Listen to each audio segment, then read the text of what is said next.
Get your face in here more. Get your face in here. Okay. Hey, so we just finished up our 7 days of doing just Keto Chow for all our meals. And I'm missing it already.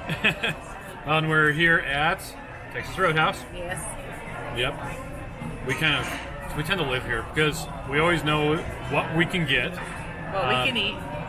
In this case, we're getting a prime rib and splitting it, which isn't normal, but we did go out to Buffalo Wild Wings for lunch. At 2 o'clock. Yeah, so what time is it now?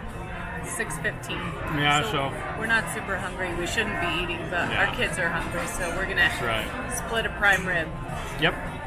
So hope you can hear us. Anyway, but yeah, not Buffalo Wild, at Texas Roadhouse where we are. It's always nice because you can get a steak, you can get broccoli and cover it with cheese and bacon and butter and sour cream.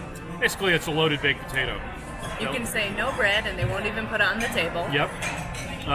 But yeah, so that's what we're doing today. That's it.